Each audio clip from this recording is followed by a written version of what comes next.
J. Radio J. Le 10-11. Lise Goutman. Radio J. Radio J. Les invités de Lise Goutman. Radio J.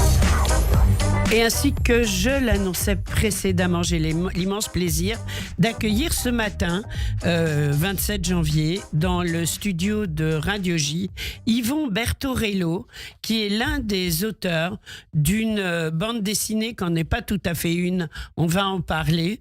Ça s'intitule « Les Justes parmi les nations ». Les Justes avec un J majuscule, Nation avec un N majuscule. Je montre l'album, ça vient de sortir, c'est le tome 2, ça s'intitule « Lueur au pluriel dans les ténèbres ». Alors, Yvon Bertorello, merci d'être avec nous. Bonjour Lise et merci de me recevoir. Ça a du sens aujourd'hui particulièrement. Les 80 ans de la libération des camps, et c'est vraiment très important. Je suis très honoré d'être ici aujourd'hui. Merci à vous.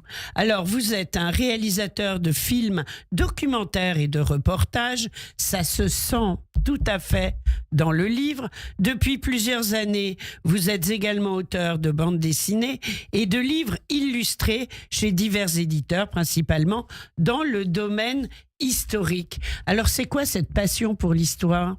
Écoutez, moi je trouve qu'à travers la bande dessinée, on peut toucher un très très large public et apporter la culture historique à la jeunesse en particulier qui ne lit plus. C'est un moyen très très fort. Les jeunes ne lisent plus aujourd'hui malheureusement, et donc à travers la bande dessinée, on peut les inciter à lire des ouvrages. Donc la passion pour l'histoire, ça me vient de l'enfance. J'ai toujours été intéressé par tout ce qui est historique. Au début de chaque année, en général, j'avais le programme, au bout d'un mois, je connaissais tout le programme de l'année. Donc, je suis vraiment un passionné d'histoire.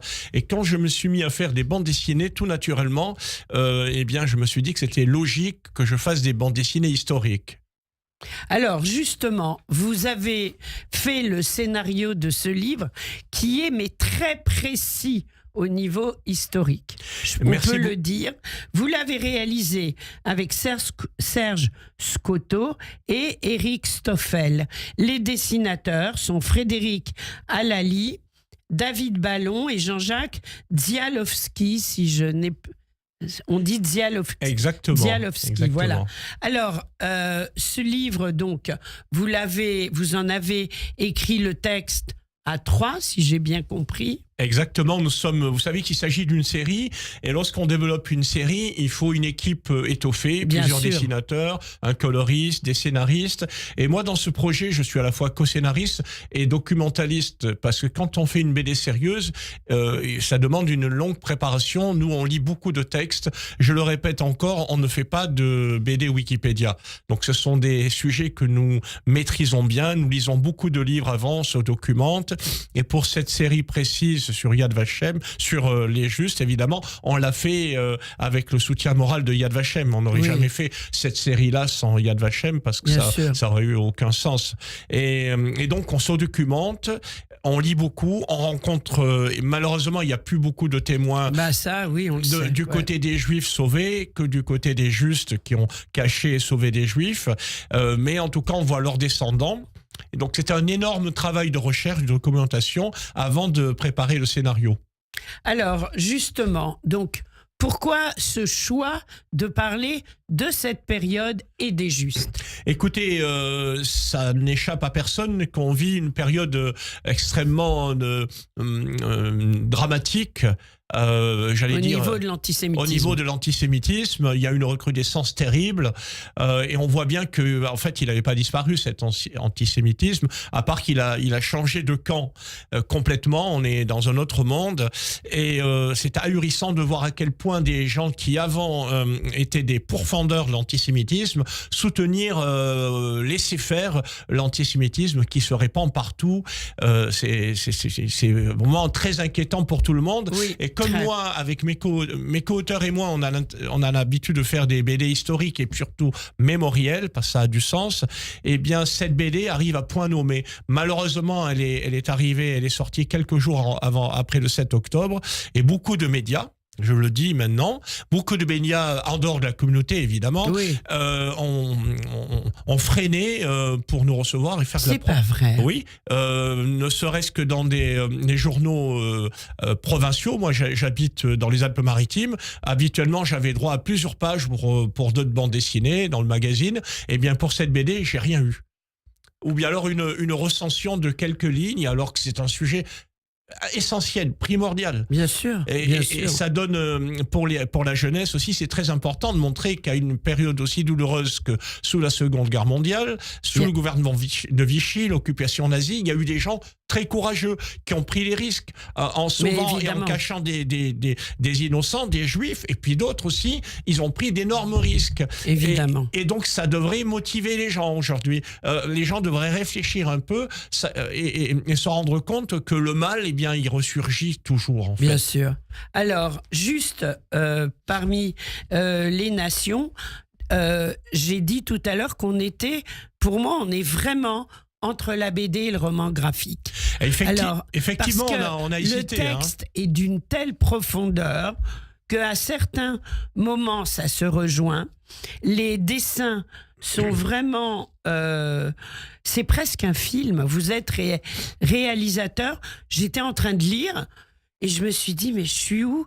On dirait un film, c'est une BD, c'est un roman, on ne sait plus. Alors, Tellement c'est prenant. Mais merci beaucoup. Éric Stoffel et Serge Scotto, qui sont co-auteurs avec moi, oui. Ce sont des gens qui ont aussi beaucoup de talent. La preuve, ils adaptent Pagnol en bande dessinée, ils en sont au 13e ou 14e volume.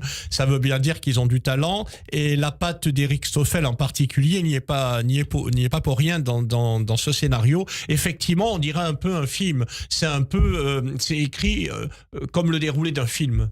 Oui, tout à fait. Tout est vrai dedans. Donc l'impression que j'ai eue, elle est réelle. Exactement. Ça veut dire que vous avez réussi aussi ce que vous vouliez faire. Oui, exactement. À travers cette méthode-là, un peu cinématographique en BD, d'ailleurs, le scénario d'une BD, c'est le scénario d'un film. Bien sûr. Eh bien, on touche un très large public. Les jeunes ne lisent plus, alors que la bande dessinée, eh bien, ils l'achètent, ils la lisent. Et donc, c'était très important, à travers le vecteur de la BD, de toucher un très large public. Pas uniquement cette BD, elle n'est pas unique, elle n'est pas destinée à la communauté juive, elle est destinée. Non, elle est destinée à tout le monde. À tout le monde, ça, aux scolaires. Bien sûr. C'est très important. Aux professeurs d'histoire, Exactement. etc. C'est un biais pour faire aussi passer l'histoire. Alors l'histoire, c'est l'histoire de ces justes qui, au péril de leur vie, ont sauvé des juifs en France. Beaucoup étaient dans la résistance. Vous évoquez beaucoup tout au long du livre le réseau Marcel. Vous pouvez nous en dire quelques mots ? Alors, il y a eu pas mal de réseaux en France, mais le réseau Marcel, c'est un réseau très important pour le sud de la France, et en particulier pour les Alpes-Maritimes. Qu'était-il? C'était tout simplement un réseau qui existait avant même l'arrivée des Allemands dans les Alpes-Maritimes, la France était divisée en zones, et zone dite libre, et ensuite zone occupée par les Italiens pour le sud-est de la France. Et donc, beaucoup de Juifs se sont réfugiés dans le sud, notamment Moussa Abadi et sa future épouse, Odette. Moussa, c'était un garçon originaire d'une famille juive de Damas. Il y avait beaucoup de juifs à cette époque en Syrie. Oui. On peut pas en dire autant aujourd'hui. Non. Et donc il s'est trouvé là coincé à Nice, si je puis dire. Et l'évêque de Nice, Monseigneur Raymond, il avait la réputation il n'était pas germanophile, c'est le moins qu'on puisse dire.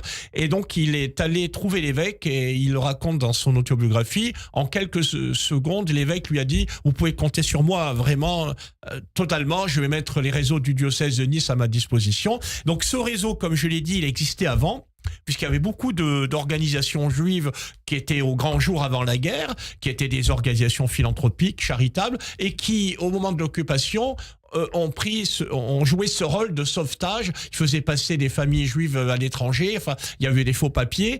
Et le réseau Marcel, c'est le pseudonyme de Moussa Abadi, a été organisé de façon très stricte en étroite collaboration avec Monseigneur Raymond, l'évêque de Nice, et puis son équipe. Pour anecdote, ça n'en est pas une, mais l'évêque de Nice a eu le courage de le nommer. Vous imaginez, il était juif, il a été nommé directeur directeur de l'enseignement catholique de Nice, avec des faux papiers, et il allait même à la commandatour. Enfin, c'est incroyable cette histoire. Incroyable. Tout le monde pensait qu'il était catholique, alors qu'il était juif, et ça lui a permis, c'était une couverture. Et sa future épouse, Odette, elle était directrice des œuvres sociales du diocèse. Alors, vous le racontez, et oui. Et je trouve que c'est formidable de raconter ce genre de choses. Alors, c'est pas le seul endroit en France, dans le monde religieux, où, à Lyon, à Gap, à Toulouse, à Montauban, à Agen. Enfin, il y a eu Albi aussi. Vraiment, il y a eu des gens courageux, mais c'est vrai que Monseigneur Raymond à Nice, il fait partie des gens des plus courageux. Et donc, ce réseau s'est mis en place. Et avec d'autres réseaux qui se sont entrecroisés, par exemple, Pierre Merly, qui est le réformateur du passé socialiste un peu plus tard avec Mitterrand, qui était le plus jeune directeur de la Maison du Prisonnier. C'était une organisation de Vichy, mais il avait, en fait, c'était il avait une double vie, et il cachait et sauvait des Juifs, des résistants. Et le réseau Marseille, c'était essentiellement pour les enfants quand même. Là, on raconte dans le tome 1 le sauvetage de plus de 500 enfants qui étaient cachés dans les institutions religieuses, dans les couvents, les monastères, les écoles, mais chez les particulier aussi. Et je le redis encore, il y a beaucoup de religieux dans cette BD parce que c'est un fait historique. Ah bah complètement, jamais. On me l'a reproché, mais c'est un fait. Qui vous le reproche? Moi, ça m'a pas du tout gêné parce que je connais aussi l'histoire et je sais qu'ils ont été impliqués. On parle des justes parmi les nations. Ils en font partie. Exactement. Il n'y a pas eu que, il y a eu des athées, il y a eu des gens de gauche, de droite, il y a eu des pasteurs, il y a même eu l'imam, le recteur de la mosquée de Paris. Oui, on en parlera dans un premier tome, et c'est très très important, ça prend encore une importance supplémentaire aujourd'hui. Il y a des gendarmes de Vichy, il y a vraiment tout, et puis il y a des pauvres, des riches, il y a une grande aristocrate à Cannes dans le tome 2. On a essayé d'être le plus éclectique possible, mais qu'est-ce que vous voulez, les religieux, ils reviennent sans arrêt parce que c'est un fait historique. C'est un fait historique, mais ce n'est pas qu'un livre basé là-dessus. Hein. J'ai pas dit que c'était paru aux éditions Plein Vent, c'est important de Alors, les éditions Plein Vent, c'est une collection à l'intérieur de l'édition du Rocher. Oui. Et on est distribué par Hachette, donc on est extrêmement bien distribué. Oui. Vraiment, les auteurs sont très bien traités chez Plein Vent. Vous avez mis combien de temps à faire cette bande dessinée? Alors, quand on fait une BD historique aussi sérieuse que celle sur les Justes parmi les nations, on doit se documenter. Plusieurs mois avant, on doit lire, se renseigner, faire des repérages. Et ensuite, il y a une année. Une BD historique réaliste comme celle-ci, il faut une année de travail. C'est le minimum. Une année, oui. Il faut une année pour sortir une bande dessinée. Sûr. Un roman graphique, c'est un peu plus rapide, un peu moins travaillé. Mais vous avez vu comme le dessin est remarquable, il est détaillé. Alors, je voulais qu'on en parle, justement. Vous faites bien de me tendre la perche. Le dessin est remarquable. Le dessin n'est pas caricatural, et c'est la raison pour laquelle on a l'impression de voir un film. Et la graphie, le dessin sont exceptionnels. Et ça, je voulais vous le dire parce que c'est ce qui m'a frappé dès la première page. C'est ce que tout le monde nous dit. Nous en sommes vraiment flattés parce qu'effectivement, les dessinateurs ont beaucoup travaillé. Même les paysages, les endroits où ça se passe, que ce soit Cannes, que ce soit l'arrière-pays, que ce soit en gros donc le Sud, on reconnaît en plus quand on connaît la région. Et ça, c'est très important. Alors, figurez-vous qu'à la fin du livre, vous parlez de la famille Konopnicki. Il se trouve que Guy Konopnicki, grand journaliste, est l'un des chroniqueurs de Radio J aujourd'hui.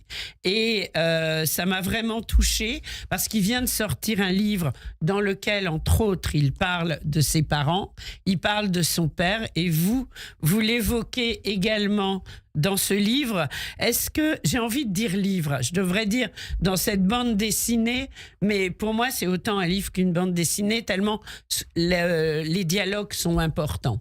Effectivement, alors Konopnicki, lui, il est lié à Paye. Il est au courant que vous avez parlé? Oui, naturellement. Il y avait des gens de sa famille qui étaient présents lors du lancement du tome 1 à Paye, où il y avait un couvent, où la supérieure est juste parmi les nations. Et grâce à la mairie de Paye, d'ailleurs, on va dire que la mairie de Paye est plus ou moins à l'origine, non pas de l'idée, nous l'avions, mais ils nous ont vraiment poussé. Boosté, ils nous ont dit il faut le faire, avec surtout une historienne qui était adjointe à la culture, Madame Michel Michel Nohéro, appuyé fortement par le maire, monsieur Cyril Piazza. Ils nous ont vraiment encouragés et ensuite je suis allé voir Daniel Vancier qui est le responsable de Yad Vashem pour la Côte d'Azur. C'est comme ça que ça s'est fait, voilà. Parce que quand on a eu l'idée vraiment de faire cette série, on s'est dit on veut la faire avec le soutien moral de Yad Vashem. Bien sûr. Eh bien, bravo à vous. Merci à tous les auteurs. Et la série continue. Et la série, quel sera le thème de la prochaine? Alors le tome 3 se déroulera dans la région de Toulouse, Albi, Montauban, où les 3 évêques sont juste à Yad Vashem. J'y suis pour rien. Oui, et ce sera le titre sera... Alors on est en train d'y réfléchir, on y travaille. Vous ne nous oubliez pas. Merci beaucoup. Vous nous envoyez le livre quand il sortira. On sera ravis de vous recevoir. Je le rappelle, Yvon Bertorello et tous les auteurs, je ne vais pas redonner tous les noms, juste parmi les nations, c'est le tome 2, Lueur dans les ténèbres, c'est dans la collection Plein Vent et les éditions du Rocher, à lire en famille pour la mémoire. Merci Yvon Bertorello, quand vous le souhaitez sur Radio J. Au revoir. Merci. Radio J, le 6-9, Ilana Ferradian.